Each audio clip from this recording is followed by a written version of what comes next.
Welcome everyone, this is Resolute Resilience and we are going to show you how to have the best life ever. Picture a life navigated with tranquility and resilience, a life led by the principles of Stoicism.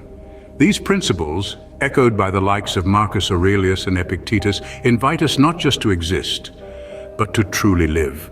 If you find value in this journey, do like, comment, and subscribe and share the wisdom with your friends. Make sure to watch until the end so that you may get the full impact of this knowledge. Firstly, let's consider this. Very little is needed to make a happy life. It is all within yourself, in your way of thinking.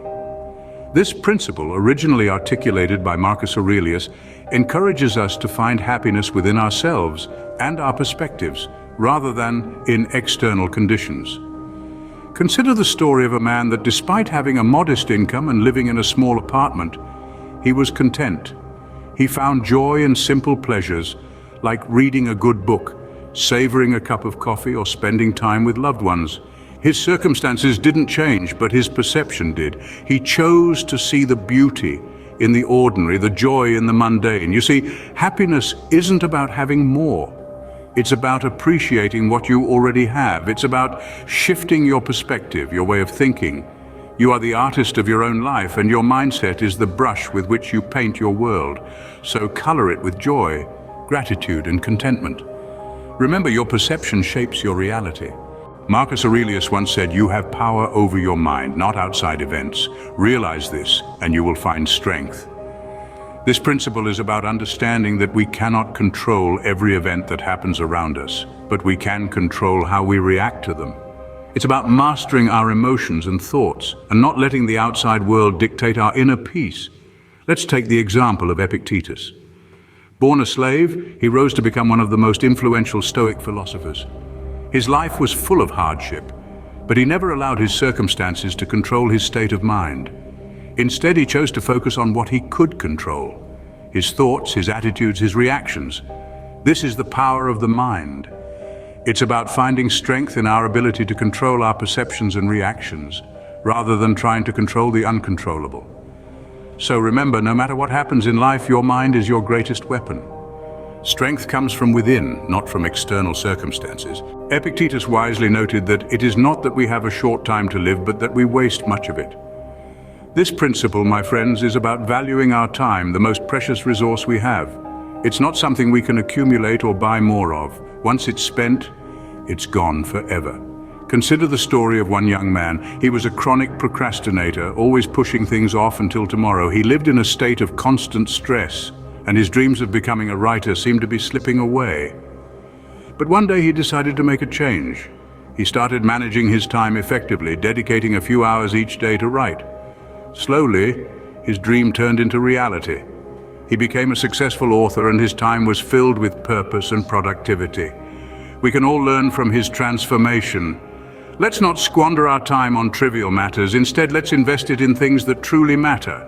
Remember, every second counts. Make it worthwhile. Ever heard of the phrase, "The best revenge is to be unlike him who performed the injustice"? This nugget of wisdom, attributed to the Stoic philosopher Marcus Aurelius, encourages us to rise above the desire for revenge and instead focus on personal growth and virtue.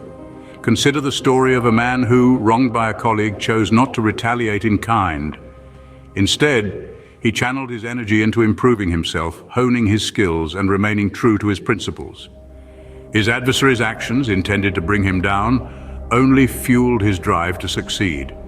Over time, his professional success and personal growth far outshone the petty actions of his adversary.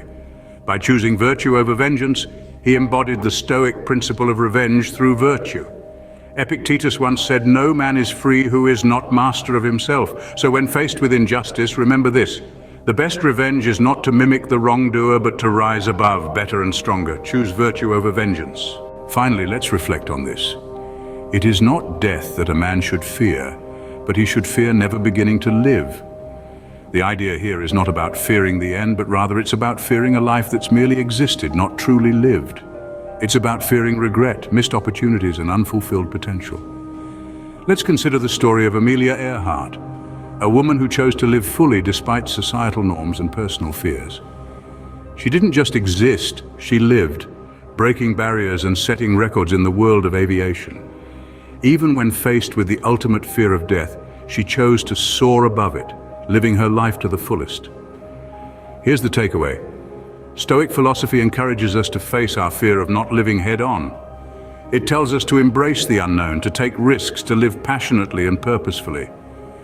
It's not about being reckless, it's about being bold, being brave, seizing the day. Live fearlessly, live fully. Stoicism isn't just a philosophy, it's a way of life. We've journeyed through 5 profound principles that form the backbone of this ancient wisdom, a roadmap for living a fulfilling life. Our first stop was the understanding that happiness is an inside job. As Marcus Aurelius taught, a content life requires little. It's all about your mindset, your perspective. This principle encourages us to look inward for joy rather than seeking it externally. Next, we delved into the power of the mind, the only realm over which we truly have control. This principle empowers us to find strength in the face of adversity, reminding us that we can't control external events, but we can control our reactions. We then explored the preciousness of time. Life isn't short, we just waste a lot of it. This principle calls for us to use our time wisely, to live fully and intentionally. Our fourth principle taught us about the best kind of revenge, being unlike the one who committed the injustice.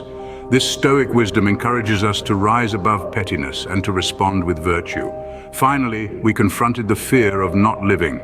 As Epictetus pointed out, we should not fear death, but rather the possibility of never truly living. This principle challenges us to seize life, to take risks, to experience and to grow. So let's apply these principles. Let's live stoically, be resolute, be resilient, be better.